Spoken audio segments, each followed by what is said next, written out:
Good day, students. Welcome to School on Air. Today in geography class, we shall be looking at environmental pollution, causes, consequences, and prevention. Environmental pollution, causes, consequences, and prevention. We'll be looking at the definition of environmental pollution. We'll be looking at different types of environmental pollution. We'll be looking at the causes of environmental pollution, the consequences of this environmental pollution, especially to human beings, to animals, and to plants. And we'll be looking at the prevention, some of the preventive measures to which you can adopt to reduce or to eradicate some of these forms of environmental pollution. What is pollution? What is pollution? Pollution is the introduction of harmful substances or products into the environment. Pollution is the introduction of harmful substances or products into the environment. In other words, when there is an introduction of harmful substances into the environment, definitely we have polluted that environment. Such an environment has been contaminated.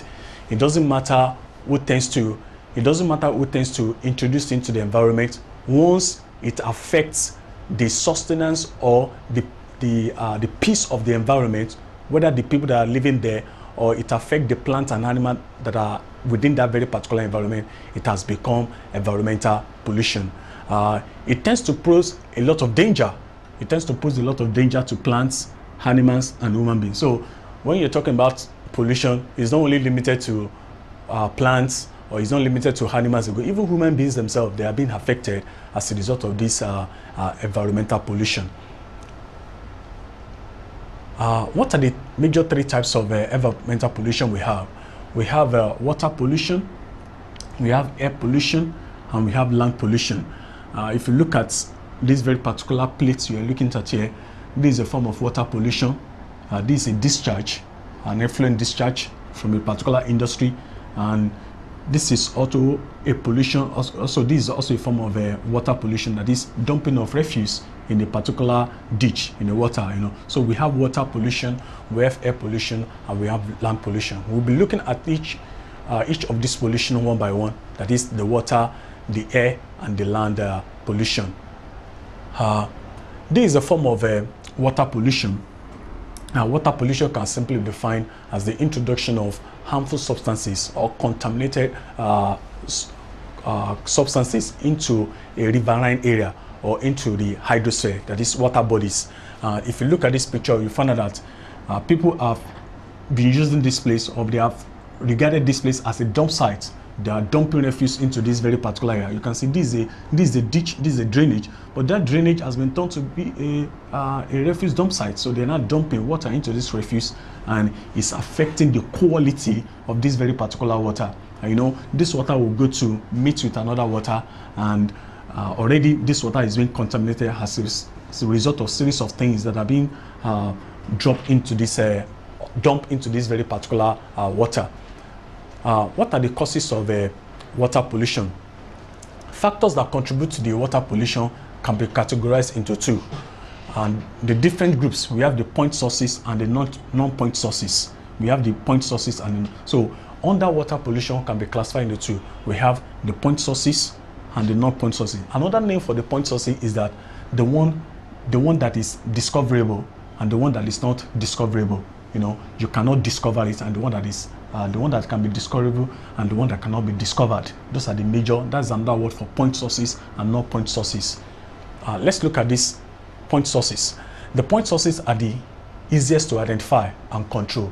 Now, if you can identify it, okay, this is a particular cause of points where water pollution normally takes place. You can identify the causes and the points, and also you can tend to control it, because what you can identify, it is easier to control. But for the non-point sources, you cannot discover it, you cannot identify it. They are too ambiguous, and when you say something is too ambiguous, it is not easily identifiable. In fact, sometimes you may not even identify it. You just know that, okay, this area is being polluted, or this very particular river is being polluted, but who are the people that are polluting it, or how can it be controlled? So, and that is why the non-point sources, they are harder to control, because you cannot identify it. you cannot identify it. Now let's try to take a look at the example of some of these point sources and non-point sources. Some point sources of the water pollution include waste product from the factory. Waste product from the factory. Like the other time, I tried to show you the discharge and effluent discharge. Most of the industries, especially the brewery industry, the detergent industry, some of the major, cement industry or the lime industry that tends to produce some of these things in terms of a detergent industry. Some of them, they tends to, during their byproduct, they tends to discharge it into the river. And when this have been discharged to the river, they tends to contain mold. These mold are very, very powerful, and they cause destruction of the life forms in the hydrosphere, in the water, like the fish, the oysters, some of the life forms, other life forms in the water. You can destroy it. Also, even for human beings, when this thing is being, when this water is being polluted as a result of point sources, this water the quality is being destroyed. When water is being contaminated, it cannot be used by human. You can't consume it, because if you consume it, it can result into all forms of diseases. It can result in form of disease, dysentery, cholera, elephantiasis, and all waterborne diseases to which we have within us. We have also one, waste from sewage system. Waste from sewage system. Most of the people, especially in the urban areas, that they have waste system, some of them, their waste system is being leaked. It's being leaked. You understand? Especially their septic tank is being leaked. And when this thing is being leaked, it flows into the adjacent drainage. And when it flows into adjacent drainage, water has a way of finding its way down to the major river. It will find its way to the major river. The effect of this is that some of the waste that has been deposited from the sewage, that comes out from the sewage, being deposited into the drainage, flows automatically into that river, which will also affect the life forms or people that their lives is being sustained by by that very particular, especially people in the rural areas. Also, as another example of non-point sources, waste from plants, from power plants. Like I've just told you, some of this industry waste from power plants, waste from underground coal mines, in most of the regions that mining is taking place, probably in the limestone region or in the coal mines region, some of this tends to contain certain chemicals. They tend to contain certain chemicals like lead that could be very, very destructive. It could affect the soil, it could affect the productivity of the soil, and also affect some of the plants that could germinate around that very particular area. Then we have waste from oil wells. Waste from oil wells. This is a very good example of point sources, especially for those people living in Niger Delta region or where there is oil spills, what we refer to as oil spill. The effect of this is that this oil tends to contaminate their land. They cannot use the land for anything because the land has lost its productivity. It has contaminated the nutrients and the fertility in the soil, so they will not be able to use it for anything. That is why you find out that most people that are living around the oil regions, especially in the Niger Delta region, Port Harcourt and the area, if you see some of their, they cannot farm because their land has been polluted by oils. That is what we refer to as oil spills in Nigeria. Let's look at other point sources. They are also point sources because they are direct sources of water pollution and can be reduced and monitored. That is just to buttress the point on the point sources, just to buttress the points, how we refer to it as the point sources. This is also a very good example of point sources. You can see it. You can see viewers at home or students at home can try to imagine what is coming out from this very particular area. This is not water. It is not water. Don't think it is water that is coming out. This is a discharge from a particular industry. Some of these things normally happen in most of the big industry that tends to produce some of the household goods. Like I've just mentioned detergents. I've mentioned detergent. I've mentioned some other drinks that people normally produce, especially the beauty industry. They tend to discharge certain things into the water, and you could see that this is a big river. This is big, and this thing is flowing into this river. Also, in most of the, you find these kind of things in the abattoir, where they tend to slaughter animal, and so they have a kind of linkage whereby water from the bloods that are being strained from the slaughtered animal splits into that area, and they pass it through and it flows into the major river.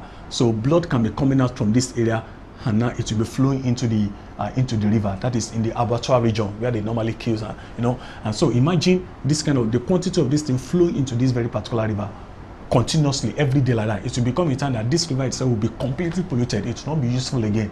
And you can imagine how many people that their life is attached to this very particular river. Not just the people alone, even the life forms in this river, the fishes, the oysters, a lot of things that are living in this very particular river will be affected. Though if it gets to a very greater extent, some of them might die, and this might affect the availability of some of these organisms within our environment. What are the non-point sources? The non-point sources encompasses a large range of sources, such as, now there are things that are very important in this very particular non-point sources. One, it encompasses large range of sources. In other words, non-point sources, you can, there are many. So within a particular area, you can identify as many areas as possible, and that is why we said that it is very, very difficult to identify because it's ambiguous. It is not, you cannot see it. It's not discoverable. And let's look at some of the examples. When rain or snow moves through the ground and picks up pollutant as it moves towards a major body of water, it can also be referred to as the point sources. Sometimes during the process of runoff, that is when there is surface flow or overland flow, the erosion water picks certain materials along the way. It tends to pick certain materials along the way, and you don't know whether it is people that actually dump it in that very particular area, or the river picks it up as a result of transportation processes. And definitely the river will go and deposit this thing somewhere, which we refer to as deposition. Where that thing is being deposited, if those areas are not aware, it can lead to contamination of that very particular area, especially in the water, mostly in the rural areas. Another example is that the runoff fertilizer from farmlands, animals, and croplands. In most areas where fertilizer is being used, farmers tend to use fertilizer for a lot of things. They tend to use fertilizer to increase the productivity of land. So when human beings put fertilizer on their lands, whether fertilizer, it can also be farmyard manure or green manure, they will put it on their land. When they put this on land, when it rains, the rain can wash away the surface fertilizer. It will wash it away, and now wash it away down into another area. Another area where the river tends to wash that thing away can be polluted. It is not from the source. The pollution is not from that very particular area, from another area further from the area to which they are. So it could affect that very particular one. That is why we say the runoff from fertilizer or farmland, animals, or cropland can also be referred to as non-point sources. Another one is that air pollutants getting washed or deposited to the earth. Air pollutant getting washed or deposited to the earth can be another form of effect. We have stormwater drainage from lawns, parks, and streets. Stormwater drainage from lawns, parks, water, and streets. Now, in Nigeria, especially in Nigeria or most of the developing countries, the parks are not usually clean. Motor parks, national parks, or rest parks. In most of this area, you see a lot of waste around this area. If it rains, the water will pack some of those refuse and some of those containers. It's going to pack it, and it's going to deposit it anywhere else. And in most of the Nigerian cities, when it rains at times, you will see that the road is being littered with a lot of refuse. You see a lot of different types of papers, leftover from waste from houses. You see a lot of leftover around, and this one tends to contaminate the whole of the area. And sometimes when it's dry, it tends to smell. This is an example of a non-point sources. This is an agricultural runoff. Now, if you look at it, the effect of this thing is from far area. It's very far. It's from a far area. It's from a particular area that we cannot even discover. But the only thing we can say that this very particular area is contaminated. The river is bringing some of this fertilizer from a very far area, and is bringing down to this very particular area. So people that their life is attached to this very particular area will now take water from this area. They say, okay, let's drink water from this. So if they take water from this area, Once they drink it, they get contaminated, but it's not actually from this area. So it's an example of non-point sources. Let's look at air pollution. Let's look at air pollution. The depiction of this thing trying to depict this particular play trying to depict air pollution, and you can try to imagine what kind of gas is coming out from this area, smoke is coming out from this area. You know, what kind of gas or smoke is coming out from this area, and you could see it. The emission of these things is not just affecting the people in this area, it's affecting the whole environment as a whole. It's affecting the whole environment as a whole. And this thing is what we refer to. This kind of thing is normally found in an industrialized area where they tend to power some of the great or bigger machines. You know, so smoke is coming out. As the smoke is coming out, it's affecting the people, it's affecting the environment, it's affecting the people, and it's also affecting the environment. Causes of air pollution. One of the main causes of air pollution is the release of carbon dioxide into the atmosphere. This happens because of deforestation and fossil fuel burning. I've just showed an example. This is an example of fossil fuel burning. You know, there's a kind of burning taking place. Also deforestation, or what we refer to as bush burning. When there is bush burning, some of this, you see an example of this smoke. Even black ones, not white one like this, you see a kind of black one. That is a form of air pollution. We also have some other causes of air pollution. We have sulfur dioxide. It's another air polluter, and it's released into the atmosphere by the burning sulfur containing compounds of fossil fuels. So